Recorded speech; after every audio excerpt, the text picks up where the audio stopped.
اور میں ذرا ISPR صاحب ذرا تھوڑا سا آپ نے کوئی پیچھے میں جب جیل میں تھا تو باتیں کی، میں ان کے کوئی جواب دینا چاہتا ہوں آپ کو. دیکھیں آپ نے ایسی باتیں کی کہ سب سے پہلے کہا جی میں دوگلا ہوں، کہ میں ایک طرف کہتا ہوں فوج میری ہے اور دوسری طرف میں اس کی تنقید کرتا ہوں یا جو بھی برا بھلا کہتا ہوں. آپ نے کہا کبھی فوج کو دشمن نے اتنا نقصان نہیں پہنچایا جتنے میں نے پہنچایا. دوسرا آپ نے ریمارک پاس کیا. اور تیسرا آپ نے کہا کہ ہم اب کرش کریں گے ان کو. دیکھیں ISPR صاحب میری ذرا غور سے بات سن لیں. آپ جب پیدا بھی نہیں نہ ہوئے تھے تب میں اپنے ملک کو دنیا میں ریپرزینٹ کرتا تھا. میں نے اپنے ملک کا دنیا کے اندر سر اوپر کیا، عزت دلوائی اپنے ملک کو. اٹھا کے دیکھ لیں، آپ بھول گئے ہوں گے، آپ پیدا نہیں ہوئے ہوں گے، ذرا پتہ چلوا لیں کہ عمران خان نے کیا پاکستان کی دنیا میں عزت اوپر کی یا نیچے کی. اور آپ کو یہ پتہ ہونا چاہیے کہ جب وار آن ٹیرر ہوئی اور جو پاکستان کی مٹی پلیت ہوئی دنیا میں کہ ہمارا گیا جی فوج دوگلی ہے، کیونکہ تب مشرف کا مارشل لاء تھا، یہ ہمارے سے جھوٹ بولتی ہے، کرتی کچھ ہے کہتی کچھ ہے، ڈالرز ہمارے سے لیتی ہے اور دوگلی گیم کھیلتی ہے. ڈبل گیم، دوگلا تب نام استعمال ہوتا تھا. پاکستان کو ورڈ ہی دوگلا استعمال کرتے تھے، ڈبل گیم کا نام کرتے تھے. ذرا انٹرنیشنل میڈیا دیکھیں، کس نے اپنی فوج کو سب سے زیادہ جس کی حفاظت کی، کس نے اپنی فوج کے ساتھ انٹرنیشنل میڈیا پہ کھڑا ہوا؟ جب اسامہ بن لادن، جب وہ ایبٹ آباد میں جو وہ حادثہ ہوا، آپ کو پتہ ہے بیرون ملک پاکستانیوں کے اوپر جو گزری آپ اندازہ نہیں لگا سکتے. انہوں نے کہا ہمارے سے پیسے لے رہے ہیں اور اسی کو اپنے اکیڈمی کے پاس ایبٹ آباد میں پالا ہوا ہے. جو ہمیں ذلت ملی تب کون بولا آپ کے لیے؟ یہاں تو کوئی سانپ سونگ گیا تھا، یہاں تو آرمی چیف کے منہ سے چون نہیں نکل رہی تھی، یہاں تو کوئی بولتا ہی نہیں تھا، نہ پرائم منسٹر تھا، وہ گیلانی تھا، نہ زرداری. 4-5 دن سناٹا چھایا ہوا تھا، وہ آ کے مار کے چلے گئے ہمارے ملک میں، دنیا میں ذلیل ہوئے ہم. میں بولا تھا، میں ساری جگہ اپنی فوج کو ڈیفینڈ کیا ہے. میرے 3.5 سال میں دیکھیں کہ پاکستان فوج کا امیج اوپر تھا یا نیچے تھا. ذرا اٹھا کے دیکھیں، آپ کے سامنے ہے وہ، کیا فوج کا امیج اوپر گیا یا نیچے گیا؟ فوج کو لوگ پسند کرتے تھے.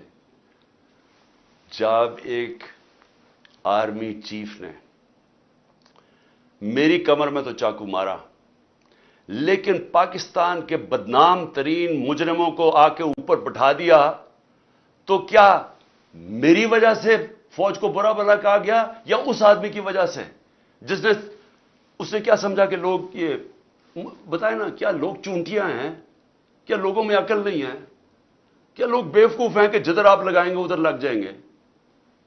کیا لوگ 30 سال سے ان لوگوں کو نہیں جانتے تھے؟ اسی فوج نے، میں نے اپنے کانوں سے سنا ہوا ہے، جب مجھے ISI نے بریفنگ دیا کہ انہوں نے کتنا، اب سے نہیں 25 سال سے میں سن رہا ہوں کہ کتنا پیسہ انہوں نے چوری کر کے ملک سے باہر لے کے گئے ہیں، کہ جی اب چائنا سے واپس آئے تو یا زرداری نے یہ ڈیل کی ہے تو فلانی پراپرٹیز. ہمیں جو انہوں نے پراپرٹیز دکھائی ہیں وہ اس سے اربوں ڈالرز کے اندر پراپرٹیز ہیں. اور ایک دم کہہ رہے ہیں کہ اب جناب فیصلہ ایک آرمی چیف نے کیا ہے تو بھیڑے سراب ادھر چلے جائیں اور اس کو کہہ کہ جی بڑا اب بہت اچھا کیا، اور اب عمران خان بولا یہ اچھا ہے. لوگوں نے نہیں تسلیم کیا. میں نے نہیں برا بھلا کہا فوج کو. جو آرمی چیف کے ایکشنز تھے اس نے اس کی ہماری فوج کو برا کیا، اس کی وجہ سے ہوا، میری وجہ سے نہیں ہوا. مجھے گولیاں لگی ہیں، مجھے پتہ ہے کس نے کون ذمہ دار ہے.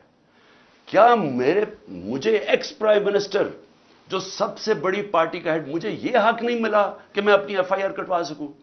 عمران خان کو 50 سال یہ قوم جانتی ہے.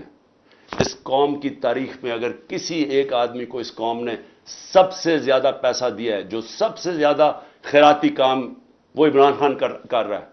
اور وہ کیوں دیتے ہیں؟ کیونکہ انہیں پتہ ہے کہ وہ دیانتدار آدمی ہے، وہ چوری نہیں کرتا پیسے، وہ سچ بولتا ہے. عدالت کے اندر جب میرا کیس لگا فلیٹ کا، عدالت نے، سپریم کورٹ نے کہا صادق اور امین ہے.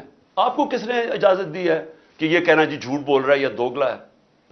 اس کے علاوہ میں آخر میں، کیونکہ میں اپنے آپ کو کنٹرول کر رہا ہوں کیونکہ مجھے بڑا غصہ ہے اس چیز کے اوپر کہ اس طرح کے الزام لگانے، اور آپ کو پتہ ہی نہیں آپ بات کیا کر رہے ہیں، اور اس آدمی پہ لگا رہے ہیں جس کو ہمیشہ وہ چاہتا ہے کہ اس کی فوج مضبوط ہو. اور میں آپ کو یہ بتاؤں، میں ڈرامے نہیں کر رہا، کیونکہ میرے پیسے ملک سے باہر نہیں پڑے ہوئے. میں نے بھاگ کے، میرے اوپر 145 کیسز سے ملک چھوڑ کے باہر نہیں بھاگا. میں نے یہ نہیں کہا کہ مجھے ای سی ایل پہ نہ ڈالنا، کہ میں ڈالو مجھے ای سی ایل پہ، میں جانا ہی نہیں چاہتا ملک سے باہر. اور میں یہ آپ کو دوسری بات بتا دوں، وہ لوگ جن کے پیسے باہر پڑے ہیں، جن کے ساتھ آج ہماری اسٹیبلشمنٹ کھڑی ہے، جن کا سٹیک ہی پاکستان میں نہیں، اب جب روپیہ 300 کراس کر گیا ڈالر، تو ان کو کیا فائدہ، نقصان ہوا ہے؟ ان کی تو دولت ڈالرز میں پڑی ہوئی ہے، ان کو تو فرق ہی نہیں پڑا. لیکن سارا تنخواہ دار طبقہ، پولیس، سرکاری نوکر، ہمارے فوجی، ساروں کو آج ان کے گھروں میں پوچھیں کہ ان کے اوپر کیا حالات ہیں. پوچھیں نہ ذرا، ان کی بیویاں بیچاری جو بیچاری دیکھ رہی ہیں کہ قیمتیں بڑھتی جا رہی ہیں، ان کی جو، جب باجوہ نے ہماری گورنمنٹ گرائی تھی تو جو 100 روپیہ تھا وہ آج صرف مشکل سے 55-60 روپیہ خرید سکتا ہے. اس کی قیمت صرف 55 سے 60 روپے، اور اب روپیہ اور گرا ہے تو اب اور نیچے چلی جائے گی، مہنگائی اور بڑھ جائے گی. کون ذمہ دار ہے اس کا؟ عمران خان ذمہ دار نہیں ہے. آج جس آدمی نے سازش کر کے گرایا وہ ذمہ دار ہے. اور اگر آپ میں برداشت ہو تنقید کی، کیونکہ تنقید سے اصلاحات ہوتی ہے. آپ ایک معاشرے سے، ادارے سے، ایک انسان، آپ تنقید ختم کر دیں وہ مر جاتا ہے. سوویت یونین کیوں ٹوٹی؟ کیونکہ وہاں تنقید ختم